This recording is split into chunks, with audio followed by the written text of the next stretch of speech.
जय Hind and hello guys, स्वागत है आपका आपके अपने YouTube चैनल ज्ञानदेह होस्ट में। और इस वीडियो में मैं आपको बताने वाला हूं UP police computer operator computer programmer online form 2024 के बारे में कि कैसे आपको 985 पोस्ट की इस भर्ती का फॉर्म फिलअप करना है। तो आप इस वीडियो को देखते रहिए, यहाँ पर आपको स्टेप बाय स्टेप पूरी जानकारी दी जाएगी जिससे कि आप इस फॉर्म को बिना किसी मिस्टेक के भर पाएंगे। तो चलिए शुरू करते हैं गाइज। ये आपका अप्लाई ऑनलाइन लिंक है जो कि आप वीडियो में देख सकते हैं। आपको यहाँ पर आने के लिए क्या करना है, आपको वीडियो के डिस्क्रिप्शन में दिया हुआ लिंक ओपन करना है। इसको ओपन करने के बाद में आपके सामने इस भर्ती के एलिजिबिलिटी के बारे में जानकारी आएगी, यानी कि आपको ये जानने को मिलेगा कि कौन लोग इस पर एलिजिबल है। तो आपकी दो पोस्ट है, एक कंप्यूटर ऑपरेटर ग्रेड 1 की और दूसरी कंप्यूटर प्रोग्रामर की। इसमें यहाँ पर आप 28 जनवरी 2024 तक फॉर्म भर पाएंगे। कौन सी कैटेगरी के लिए किस पोस्ट में कितनी वैकेंसी है वो सब आप यहाँ पर चेक कर सकते हैं। तो ये सभी जानकारी चेक करने के बाद क्वालिफिकेशन भी आप यहाँ पर देखेंगे कि एग्जैक्टली क्या क्वालिफिकेशन मांगी है, कंप्यूटर ऑपरेटर पर क्या मांगी और कंप्यूटर प्रोग्रामर पर क्या मांगी है। फीस सभी कैटेगरी कैंडिडेट के लिए आपकी 400 है और एज लिमिट भी आप यहां पर देख सकते हैं।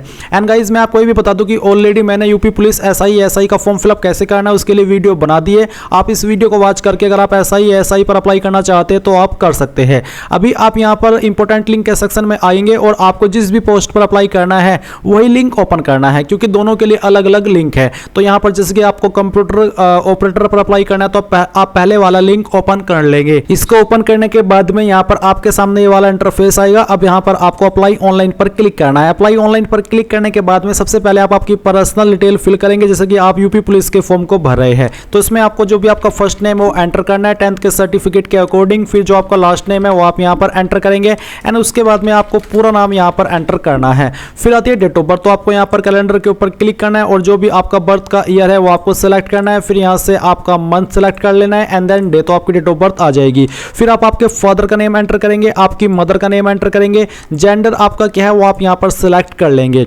8 पॉइंट में आप आपका मोबाइल नंबर एंटर करेंगे। 9 पॉइंट में मोबाइल नंबर को दोबारा डाल करके वेरीफाई करेंगे। फिर 10 पॉइंट में अगर आपका आधार बना हुआ है तो आप यहां पर अपना आधार नंबर दे देंगे। इसके बाद में ईमेल आईडी आप एंटर करेंगे, ईमेल आईडी को दोबारा डाल करके वेरीफाई कर देंगे। फिर नेशनलिटी के अंदर आप सिंपल इंडियन सेलेक्ट कर ले। फिर आती अन्य सूचना, जहां पर 14 पॉइंट है कि क्या आप यूपी के निवासी है। अगर आपके पास निवास प्रमाण पत्र है यूपी का तो आप यस करेंगे। यस करने के बाद में एक ऑप्शन और आता है 40A, जहां पर पूछा है कि जो रिजर्वेशन क्या मिलता है SC ST OBC EWS dependent of freedom fighter ex serviceman को, क्या आप उसके लिए क्लेम करना चाहते हैं, आप उसमें आते हैं। अगर हाँ तो आप यस करेंगे एंड यस करने के बाद में यहाँ पर गाइज आपको निवास प्रमाण पत्र की जानकारी देनी है। तो आपका निवास प्रमाण पत्र इनमें से कौन सी पोस्ट के द्वारा जारी किया है। आपका जो नॉर्मली जारी होता है वो तहसीलदार के द्वारा जारी होता है। ये आपको कैसे पता चलेगा कि किसके द्वारा जारी हुआ है, तो मैं आपको एक बार बताता हूं। तो गाइस, जैसे कि आप यहां पर वीडियो में देख सकते हैं तो इस तरह का आपका निवास प्रमाण पत्र होता है और इसी तरह का आपका यहां पर जो कास्ट सर्टिफिकेट है वो होता है। आपको यहां पर नीचे की तरफ देखने को मिलता है सक्षम अधिकारी उप जिलाधिकारी। तो यहीं पर आपको इसको हिंदी में ट्रांसलेट कर लेना है कि सक्षम अधिकारी को क्या कहते हैं। तो यहां पर जनरली आपका सर्टिफिकेट जो तहसीलदार है उनके द्वारा जारी होता है, तो आप यहां पर उन्हीं की जो पोस्ट है वो सिलेक्ट कर लेंगे। इसके बाद में यहां पर आपको बताना कि कब ये सर्टिफिकेट आपका जारी हुआ है एंड देन फिर गाइज आप यहां पर जो निवास प्रमाण पत्र की संख्या है वो आप यहां पर डाल देंगे। इसके बाद नीचे आते हैं और यहां पर आपकी होम डिस्ट्रिक्ट पूछिए, तो जो भी आपकी होम डिस्ट्रिक्ट है वो आपको सिलेक्ट कर लेनी है एंड आपकी कैटेगरी क्या है वो भी आपको यहां पर सिलेक्ट कर लेना है। जनरल OBC EWS जो भी है वो आप यहां पर सिलेक्ट कर लेंगे। अगर आपकी कैटेगरी जनरल के अलावा EWS OBC SC ST है तो आपके सामने ये ऑप्शन आएगा जहां पर आपको कैटेगरी सर्टिफिकेट की जानकारी देनी है। सेम वे में आपको बताना कि सर्टिफिकेट आपका इनमें से कौन सी पोस्ट के अधिकारी ने जारी किया है। तो चलिए मैं आपको जो आपका सर्टिफिकेट है उसका भी बताता हूं कि कहां पर लिखा होता है कि किसके द्वारा जारी हुआ है। अभी जैसे गाइस आप वीडियो में देख सकते हैं ये आपका एक OBC का सर्टिफिकेट है। इसमें आप देख सकते हैं आपको यहां पर सक्षम अधिकारी तहसीलदार का जो नाम है वो देखने को मिल रहा है। तो यहां पर तहसीलदार के द्वारा ये जारी हुआ है। तो आप यहां पर आएंगे आपके फॉर्म के ऊपर और तहसीलदार सेलेक्ट कर लेंगे। फिर ये कब जारी हुआ है वो डेट और आपका मंथ आपको यहां पर सेलेक्ट कर लेना है एंड इसके बाद में कैटेगरी सर्टिफिकेट सीरियल नंबर आपको यहां पर लिखना है। ये कहां पर होता है वो भी आप देख लीजिए। तो कैटेगरी सर्टिफिकेट सीरियल नंबर आपको आवेदन क्रमांक के रूप में दिया होता है और जो फिर प्रमाण पत्र क्रमांक है ये है आपका सर्टिफिकेट नंबर। तो आपको यहां पर आपका पहले कैटेगरी सर्टिफिकेट सीरियल नंबर देना है और फिर आपका कैटेगरी एप्लीकेशन नंबर देना है। फिर 16 पॉइंट है कि क्या आप स्वतंत्रता सेनानी के आश्रित है। अगर हाँ तो यस, नहीं तो आप नो करेंगे। 17 पॉइंट है कि आप उत्तर प्रदेश राज्य सरकार के कर्मचारी है। अगर आप है तो यस, नहीं तो आपको नो करना है। फिर क्या आप एक्स सर्विसमैन है। अगर हाँ तो यस, नहीं तो आप नो करेंगे। फिर आता है आपके सामने क्वालिफिकेशन का सेक्शन। आप यहां पर आपके बोर्ड का नाम बताएंगे कि आपने किस बोर्ड के द्वारा आपकी 10वीं पास की है तो बोर्ड का नाम आप यहाँ पर लिख दे और किस महीने किस साल के अंदर आपने पास की है वो भी आप यहाँ पर सेलेक्ट कर ले। पहले आपका मंथ और फिर जो भी आपका ईयर है वो भी आपको यहाँ पर सेलेक्ट कर लेना है। एंड देन फिर यहाँ पर आपको रिजल्ट स्टेटस पास सेलेक्ट करना है, आपका 10th का रोल नंबर एंटर करना है, आपका 10th का जो मार्कशीट सीरियल नंबर है या तो वो या फिर जो सर्टिफिकेट नंबर है वो आप यहाँ पर एंटर करेंगे। इनमें से कोई भी आप यहाँ पर भर सकते हैं। फिर सेम तरीके से आपको 12वीं की जानकारी देनी है। तो 12वीं आपने फिजिक्स एंड मैथ के साथ में अगर पास किया तो आप ये सेलेक्ट कर लेंगे, अदर के साथ में पास किया तो आप ये सेलेक्ट करेंगे। डायरेक्ट डिप्लोमा विदाउट HSC यानी कि आपने 12वीं नहीं किया, आपने डिप्लोमा किया तो आप तीसरा ऑप्शन सेलेक्ट करेंगे। बट अगर आपने 12वीं फिजिक्स एंड मैथ के साथ में पास किया तो पहले वाला, और अगर आपने फिजिक्स एंड मैथ 12वीं के अंदर नहीं था तो आप यहाँ पर तीसरा बीच वाला ऑप्शन सेलेक्ट करेंगे। तो मेरी मैथ से थी तो मैं यहाँ पर फिजिक्स ये सेलेक्ट कर लेता हूँ। अगर आपके पास बायो थी तब भी आपको यहाँ पर अदर ही सेलेक्ट करना है, क्योंकि बायो में मैथ नहीं होता है, फिजिक्स होता है, इसलिए आप अदर ही सेलेक्ट करेंगे। फिर आपको यहाँ पर आपके बोर्ड का नाम एंटर करेंगे एंड किस महीने साल के अंदर आपने जो क्वालिफिकेशन अपनी वो पास कर ली थी वो आपको यहाँ पर सिलेक्ट कर लेना है। फिर रिजल्ट स्टेटस आप यहाँ पर पास सेलेक्ट कर लेंगे, आपका जो रोल नंबर है वो आप यहाँ पर एंटर करेंगे एंड देन मार्कशीट का सीरियल नंबर या फिर सर्टिफिकेट नंबर आप यहाँ पर डाल देंगे। अब आपको ओ लेवल सर्टिफिकेट की जानकारी देनी है। आपके पास जो सर्टिफिकेट है ओ लेवल वो आपका किसके द्वारा जारी हुआ है। पहले तो आपको यहाँ पर आपकी डिग्री का नाम देना है, जैसे कि यहाँ पर ओ लेवल CRT सर्टिफिकेट या फिर DOE ACC या फिर NIELIT। तो आपके पास जो भी है वो आपको यहाँ पर एंटर करना है। आपकी क्वालिफिकेशन या कह लीजिए फिर डिग्री का नाम आपको देना है, किसके द्वारा जारी हुआ है तो आपको उसका नाम आपको यहाँ पर देना होगा। और फिर आपको बताना कि कब आपने ये पास कर लिया था वो भी आप यहाँ पर डेट इस तरह से सिलेक्ट कर लेंगे एंड देन फिर आपको पास सिलेक्ट करके यहाँ पर रोल नंबर देना है आपका। अगर रोल नंबर एप्लीकेबल नहीं होता है, लागू नहीं होता इस चीज़ पर, तो आप NA यहाँ पर लिख सकते हैं, यानी कि नॉट एप्लीकेबल। इसके बाद में यहाँ पर आपको मार्कशीट सर्टिफिकेट नंबर या फिर सीरियल नंबर जो भी है वो आप यहाँ पर एंटर करेंगे। इसके बाद में यहाँ पर 24 पॉइंट आता है आपका कि क्या आपने 2 साल की सेवा की है प्रादेशिक सेना में, अगर हाँ तो यस, नहीं तो आप नो करेंगे। फिर क्या आपके पास NCC-B सर्टिफिकेट है, अगर हाँ तो यस, नहीं तो आप नो करेंगे। अगला सवाल है कि क्या आपने उत्तर प्रदेश सरकार अथवा केंद्र सरकार से मान्यता प्राप्त किसी संस्थान से कंप्यूटर हार्डवेयर और नेटवर्किंग का पाठ्यक्रम सफलतापूर्वक उत्तीर्ण किया है। अगर आपने किया है तो आप यहाँ पर यस करेंगे एंड उसकी जानकारी भी देंगे, जैसे कि certificate number, computer course name और सर्टिफिकेट इश्यूइंग इंस्टीट्यूट या फिर ऑर्गेनाइजेशन वो आपको देना होगा। पर नहीं किया तो आप यहाँ पर नो कर सकते हैं। फिर आती है एड्रेस की जानकारी। तो जो आपका कोरेस्पोंडेंस यानी कि प्रेजेंट एड्रेस है वो आप यहाँ पर फिल करेंगे। लाइन 1, 2, 3 के अंदर आप अपना एड्रेस लिखेंगे।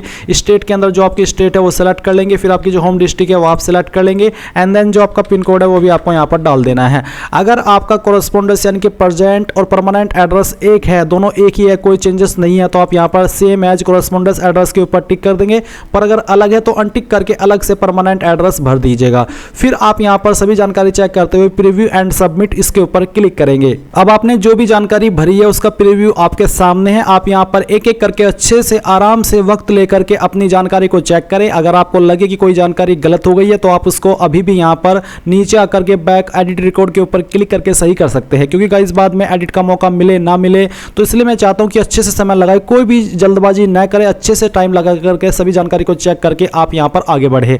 जब आपको लगे कि सभी जानकारी सही है, कोई भी स्पेलिंग मिस्टेक नहीं है, कोई भी वर्ड की गलती नहीं है, तो तब आप यहाँ पर इन डिक्लेरेशन के ऊपर टिक करें एंड देन ये जो कैप्चा कोड आपके सामने आ रहा है ये यहाँ पर फिल करें और इसको फिल करने के बाद में submit and next OTP activation इसके ऊपर क्लिक करें। इसके ऊपर क्लिक करने के बाद में आपका यहाँ पर रजिस्ट्रेशन इस तरह से हो जाएगा। रजिस्ट्रेशन नंबर आपको मिल चुका है एंड ये आपको मैसेज के माध्यम से भी सेंड कर दिया जाएगा और उसमें आपको एक OTP भी दिया जाएगा। सेम तरीके से जैसे कि अभी आपने यहाँ पर यूपी पुलिस का फॉर्म भरा है या फिर जो भी आप अभी फॉर्म भर रहे हैं, तो आपके सामने ये वाला इंटरफेस आएगा। अभी आपको यहाँ पर एक्टिवेट थ्रू OTP इसके ऊपर क्लिक करना है। अगर आपको OTP आने में प्रॉब्लम हो रही है तो थोड़ा सा आपको वेट भी करना है। साथ ही साथ यहाँ पर आपको एक और लिंक भी दिया है, जैसे कि मैं आपको दिखाता हूँ। आप यहाँ पर होम पेज पर आएंगे और आपको यहाँ पर OTP एक्टिवेशन का इंटरफेस देखने को मिल रहा है। जब भी OTP आए आप OTP एक्टिवेशन वाले पेज पर आए और अपना OTP वेरीफाई कर ले। अगर OTP के अंदर प्रॉब्लम आती है तो फिर आप मुझे कमेंट के माध्यम से बताइएगा। तो यहाँ पर आने के बाद में एक्टिवेट थ्रू OTP क्लिक कीजिए, रजिस्ट्रेशन नंबर डालिए, डेट ऑफ बर्थ डालिए जो कि आपने फॉर्म के अंदर भरी है, वो OTP डालिए जो कि आपको मिला है,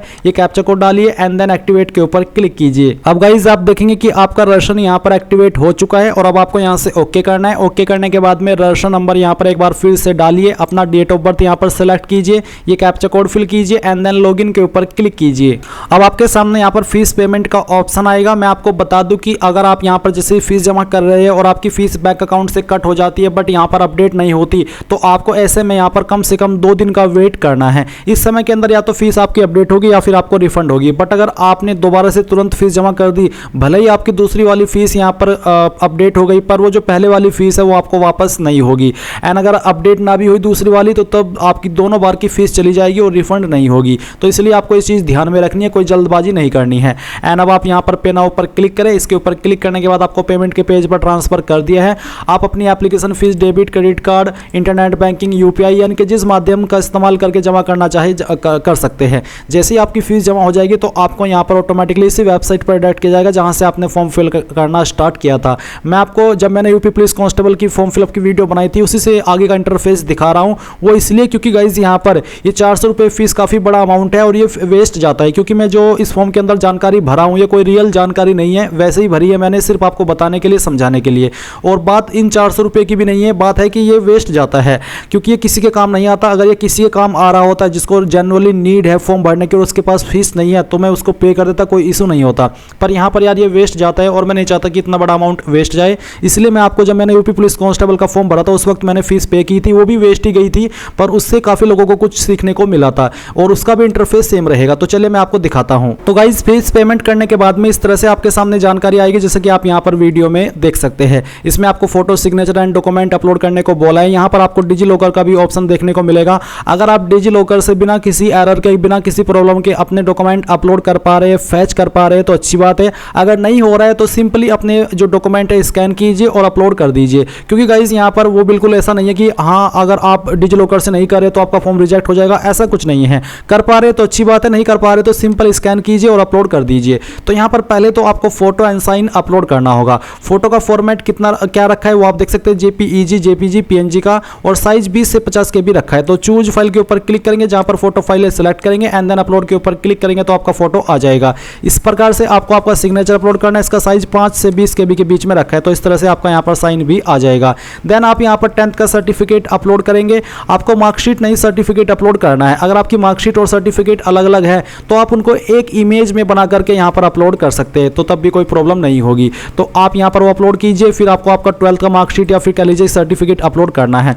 मैं आपको बता रहा हूँ कि अगर मार्कशीट सर्टिफिकेट अलग अलग है और आप चाहते हैं कि मैं कोई रिस्क ना लूँ, तो आप यहाँ पर दोनों को एक इमेज में बना करके मर्ज करके अपलोड कर सकते हैं। वैसे तो आप देख ही सकते हैं कि आपको यहाँ पर सर्टिफिकेट अपलोड करने को बोला है।